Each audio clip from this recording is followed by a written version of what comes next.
Hello everyone, welcome to HKM tech world. तो इस video में हम लोग जानने वाले हैं नॉट नल और ऑटो इंक्रीमेंट, दो तरह का कांस्टेंट के बारे में। नॉट नल और ऑटो इंक्रीमेंट क्या होता है सीक्वल में, उसको कैसे यूज करते हैं। ठीक है, तो चलिए शुरू करते हैं। देखिए, यहाँ पे मेनली कांस्टेंट का मतलब पहले आप लोग को एक सिंपल सा भाषा में बता दूं। ऐसा समझिए, आप कोई कॉलम पे रूल लगा रहे हैं, मतलब कोई कॉलम पे रिस्ट्रिक्शन लगा रहे हैं। फॉर एग्जाम्पल मैं आईडी कॉलम का बात लेता हूँ यहाँ पे। ठीक है, मान लीजिए आप नॉट नल रिस्ट्रिक्शन लगा रहे हैं इस पे, तो इसमें मतलब क्या होता है नॉट नल का मतलब कि आप चाहते हैं वो कॉलम में कोई भी नल वैल्यू इंसर्ट ना हो।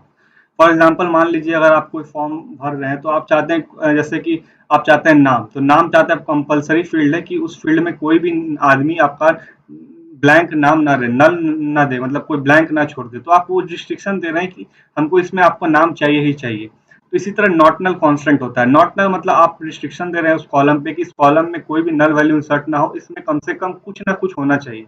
नॉट नल का मतलब यही होता है। कांस्टेंट का मतलब यही होता है रिस्ट्रिक्शन लगाना उस कॉलम पे। आप कोई भी तरह का रिस्ट्रिक्शन लगा सकते हैं। नॉट नल हो गया, ऑटो इंक्रीमेंट हो गया, डिफॉल्ट हो गया, बहुत तरह के होते हैं कांस्टेंट। वो सब हम लोग धीरे धीरे जानेंगे आने वाले वीडियो में। इस वीडियो में हम लोग दो तरह का कांस्टेंट के बारे में जानेंगे, नॉट नल और ऑटो इंक्रीमेंट। तो नॉट नल का मतलब आप लोग को समझ में आ ही गया होगा कि हम लोग कोई कॉलम को बोल रहे हैं कि इसमें कोई भी नल वैल्यू ना डाले। अब इसको हम लोग कैसे कर सकते हैं? ऐसा हो सकता है कि कोई कॉलम पहले से एग्जिस्ट करता हो और उस कॉलम में पहले देखिए, जैसे पहले मेरा स्टूडेंट नाम का कॉलम पहले से एग्जिस्ट कर रहा है और इसमें एक आईडी फील्ड है। हम इस कॉलम में नॉट नल कांस्टेंट लगाने वाले हैं। अब ये देखिएगा, तो इसमें एक नल वैल्यू इंसर्ट है, तो हम चाहते हैं ये नल वैल्यू इंसर्ट न कर पाए कोई, अब आने वाले जब भी कोई इंसर्ट हो इसमें। ठीक है, तो इसमें हम लोग पहले तो कोई हम लोग जानेंगे कैसे हम लोग कोई एग्जिस्टिंग टेबल में नॉट कोई एग्जिस्टिंग टेबल है, तो उसमें कोई कॉलम है, तो उसमें कैसे हम लोग कोई एग्जिस्टिंग टेबल के कॉलम को मॉडिफाई कर सकते हैं। और उसके बाद एक नया टेबल क्रिएट करेंगे, उसमें हम लोग वो जानेंगे कि नया टेबल क्रिएट करते समय कैसे आप लोग ये काम रिस्ट्रिक्शन लगा सकते हैं कॉलम में। तो मान लीजिए कोई आपका एग्जिस्टिंग टेबल है, तो इसमें अगर आपको कोई भी चीज मॉडिफाई करना है, तो हम लोग अल्टर कीवर्ड के बारे में जाने थे कि अल्टर की मदद से आप लोग कोई कॉलम को मॉडिफाई कर रहे हैं। तो यहाँ पे हमको कांस्टेंट को मॉडिफाई करने के लिए भी अल्टर का यूज होता है, ये मैंने उस वीडियो में बताया भी था आप लोग को। ठीक है, तो कैसे हम लोग मॉडिफाई करेंगे? तो अल्टर टेबल, जो भी टेबल का नाम है आपका, यहाँ पर टेबल का नाम दे दीजिए आप। ठीक है, इसके बाद हमको यहाँ पे अब क्या करना है, आईडी कॉलम को मॉडिफाई करना है कि इसमें अब कोई भी नल ना डाल सके, नॉट नल ना डाल सके। तो यहाँ पे देखिए अल्टर टेबल, फिर उसके बाद क्या होगा यहाँ पे,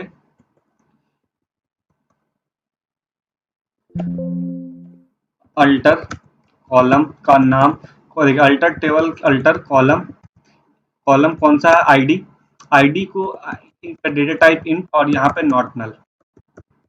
तो बेसिकली यहाँ पे हम लोग क्या कर रहे हैं, देखिए अल्टर टेबल, स्टूडेंट स्टूडेंट नाम की टेबल को अल्टर कर रहे हैं। क्या अल्टर कर रहे हैं? उसमें अल्टर कॉलम कर रहे हैं आईडी, जिसको हमको नॉट नल देना है।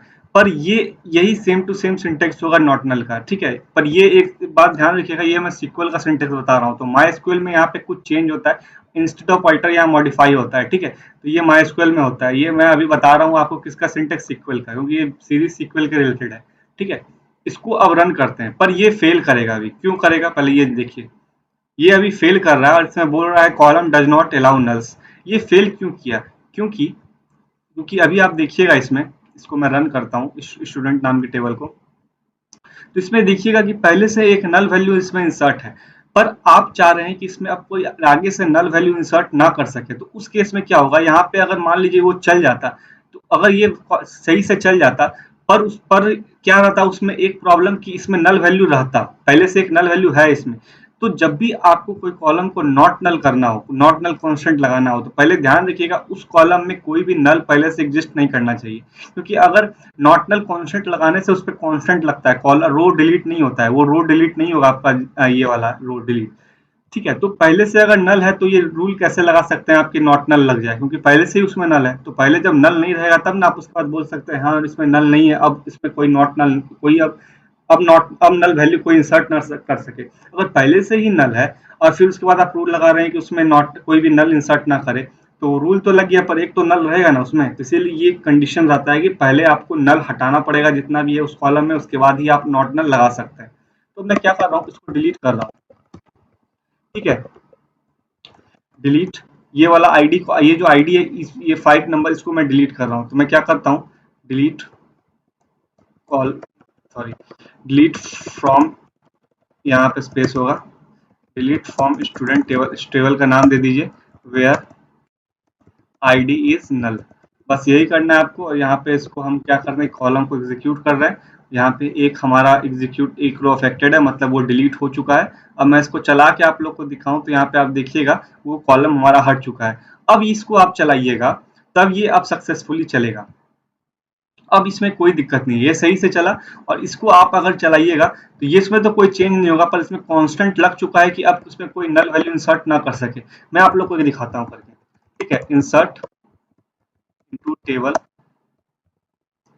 यहाँ पे मैं दे देता हूँ कॉलम का नाम। मैं सिर्फ अभी आईडी ही इंसर्ट करता हूँ और बाकी कॉलम को मैं छेड़छाड़ नहीं करता हूँ। तो यहाँ पे अगर मान लीजिए हमको नल देना है, आईडी को हम नल कर देते हैं, पर ये एरर मारेगा इस बार। क्यों मारेगा? सॉरी, यहाँ पे टेबल टेबल का नाम देना पड़ता है। टेबल का नाम मेरा टेबल नहीं है, स्टूडेंट है।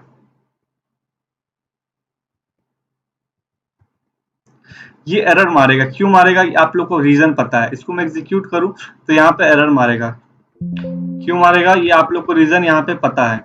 बेसिकली एरर इसीलिए मारेगा क्योंकि इसमें आप नल इंसर्ट करना चाह रहे हैं, पर आप कांस्टेंट लगा चुके हैं कि इसमें आप कोई नल इंसर्ट ना कर सके। इसीलिए यहाँ पे बोलेगा भी, देखिएगा क्या बोलेगा, column does not allow nulls, मतलब इसमें नल नहीं इंसर्ट कर सकता। पर उसी की जगह आप यहाँ पे नल की जगह कुछ और लिख दीजिए।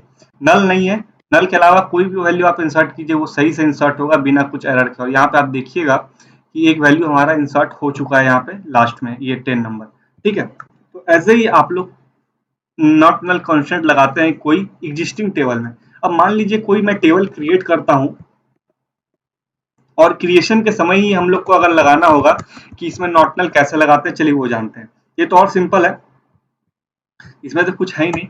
देखिए, क्रिएट टेबल, मैं टेबल अभी एक क्रिएट करता हूँ ए नाम का। ठीक है, और इसमें हम लोग ए इंट कॉमा नेम var, ये सिंटेक्स के बारे में आप लोग तो फेमिलियर होंगे। पर मैं चाहता हूँ आईडी कॉल, ये जो ए नाम का कॉलम, यहाँ पे इसको आईडी कर देते हैं हम लोग। आईडी कॉलम है ये, इसमें नॉट नल कांस्टेंट लगाना है। बस यहाँ पे आके आप नॉट नल लिख दीजिए, आपका काम हो गया। इसी तरह आपको कोई भी कांस्टेंट लगाना हो, यहाँ पे बस आके आपको लिख देना है बिना कुछ छेड़छाड़ के। इसको बस आप एग्जीक्यूट कीजिएगा तो ये आपका टेबल क्रिएट हो चुका है ए। और यहाँ पे अगर मैं सेलेक्ट स्टार फ्रॉम ए, अगर इसको मैं रन करता हूँ तो यहाँ पे तो अभी कुछ नहीं होगा। पर अगर इसमें वैल्यू इंसर्ट कीजिएगा और इसमें आप नल इंसर्ट करना चाहिएगा, इंसर्ट इनटू ए, इसमें अगर आप नल इंसर्ट करना चाहिएगा, जैसे कि मैं यहाँ पे पहले नल दे देता हूँ और यहाँ पे मैं कोई वैल्यू इंसर्ट करता हूँ। ठीक है, इसको मैं एग्जीक्यूट करता हूँ। यहाँ पे वैल्यूज लिखाना पड़ेगा पहले। इसको अगर एग्जीक्यूट करता हूं मैं तो यहाँ पे ये एरर आएगा क्योंकि ये कॉलम जो है insert does not allow nulls. पर अगर मैं इसको उल्टा कर देता हूँ, मैं यहाँ पे अगर 2 ले देता हूँ और इसको नल कर देता हूँ नेम कॉलम को, तो नेम कॉलम में कुछ भी हमको कोई मतलब नहीं है, क्योंकि नेम कॉलम पे हमने कोई कॉन्स्टेंट नहीं लगाया। तो नेम कॉलम में हम नल वैल्यू इंसर्ट कर सकते हैं। यहाँ पे देखिएगा तो नेम कॉलम में हमारा नल वैल्यू आ चुका होगा, पर इसमें नल वैल्यू नहीं आया होगा। तो ऐसे ही आप लोग नॉट नल कांस्टेंट लगाते हैं और ऐसे यही होता है मतलब नॉट नल का। और अब दूसरा तरह का कांस्टेंट हम लोग इस वीडियो में जानने वाले हैं ऑटो इंक्रीमेंट के बारे में। ठीक है, अब एक हम लोग और जानने वाले हैं auto increment. Auto increment constant basically क्या होता है, मान लीजिए ये मैं स्टूडेंट नाम का टेबल यहाँ से कॉपी करता हूँ और यहाँ पे आके पेस्ट कर देता हूँ। ठीक है, मान लीजिए स्टूडेंट नाम का मेरा कोई टेबल है पहले से। ठीक है, तो ऑटो इंक्रीमेंट का मतलब क्या होता है, ये ऑटो इंक्रीमेंट करता है। मतलब मान लीजिए कोई आईडी नाम का टेबल है, अब इसमें मान लीजिए आप कोई वैल्यू अपने से नहीं डाले, तो अगर आप अपने से वैल्यू नहीं डालिएगा तो उस केस में क्या होगा, वो वैल्यू खुद ना खुद ऑटो इंक्रीमेंट हो जाएगा, मतलब अपने आप बढ़ जाएगा। बेसिकली ये एक डिजिट बढ़ता है। मान लीजिए अगर पिछला वाला 10 है तो अगला वाला 11 होगा। एक ऐड हो जाता है अपने आप आईडी में वैल्यू आ जाएगा एक बढ़ के। ठीक है, ऑटो इंक्रीमेंट में बेसिकली ऑटो इंक्रीमेंट का मतलब यही होता है। ठीक है, आप ये देखिए, जैसे मान लीजिए मैं एक टेबल पहले क्रिएट करता हूँ। ठीक है, मैं टेबल क्रिएट करता हूँ, क्रिएट टेबल बी। ठीक है, और यहाँ पे मैं एक आईडी नाम का कॉलम देता हूँ इंट, और यहाँ पे मैं ऑटो इंक्रीमेंट डाल देता हूँ। ऑटो इंक्रीमेंट, ठीक है, ऑटो इंक्रीमेंट डाल देता हूँ। हाँ, पर ये एक बार ध्यान रखिएगा, ये ऑटो इंक्रीमेंट सिंटेक्स माई स्क्यूएल का है। ठीक है, तो माई स्क्यूएल में सिंपल सा आप ऐसे लिखते हैं, ID int auto increment comma, फिर अगर मान लीजिए दूसरा कॉलम है कोई varchar, ये माइस्क्यूएल का सिंटेक्स है। पर अगर आपको यहाँ पे सीक्वल सर्वर में यूज कर रहा हूँ तो इसका जो सिंटेक्स होगा, यहाँ पे इंस्टेड आइडेंटिटी होगा। ठीक है, आइडेंटिटी यहाँ पे 1,1, इसका मतलब क्या होता है अभी पता चलेगा 1,1। पर बेसिकली यहाँ पे आईडी का मतलब होता है, आइडेंटिटी लिखते हैं ऑटो इंक्रीमेंट के बदले। तो ये क्या करता है, ये 1 से स्टार्ट करता है और एक एक बढ़ाते जाता है। ठीक है, अगर मान लीजिए मैं यहाँ पे लिखता हूँ 10, पहले तो मैं ये दिखा देता हूँ इसको चला के।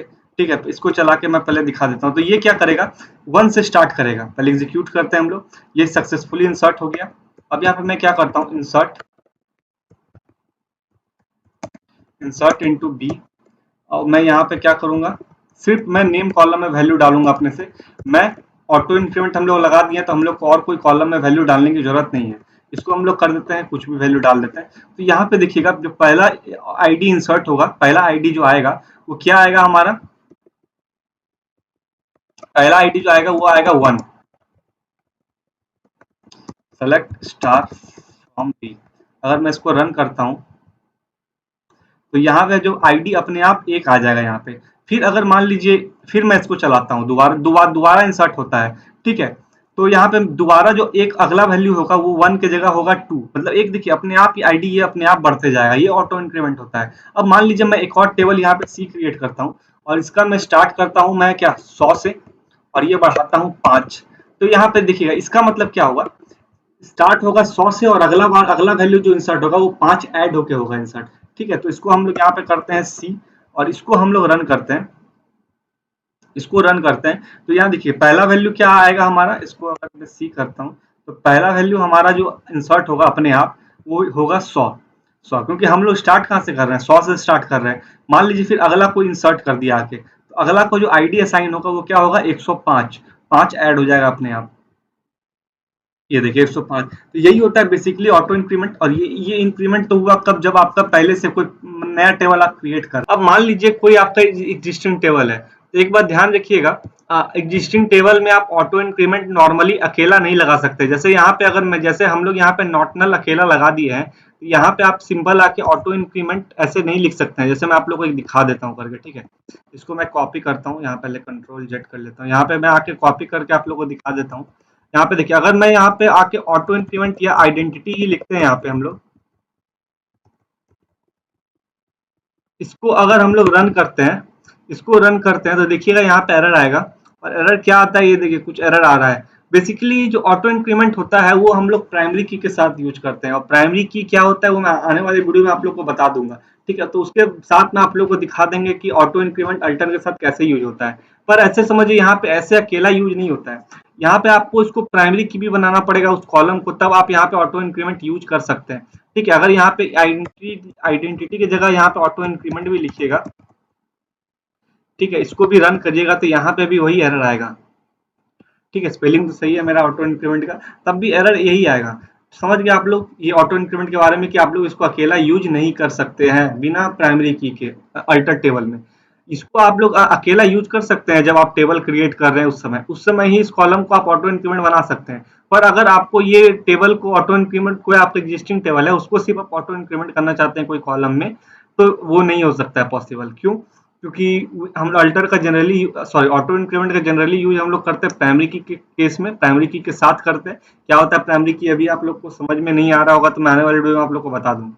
ठीक है, तो उम्मीद करता हूँ ये आपको समझ में आ चुका होगा, ऑटो इंक्रीमेंट और नॉट नल, ये दो तरह का कॉन्स्टेंट। ठीक है, अब नेक्स्ट वीडियो में हम लोग और कुछ कॉन्स्टेंट के बारे में जानेंगे। तो फिलहाल इस वीडियो के लिए इतना ही। Thank you.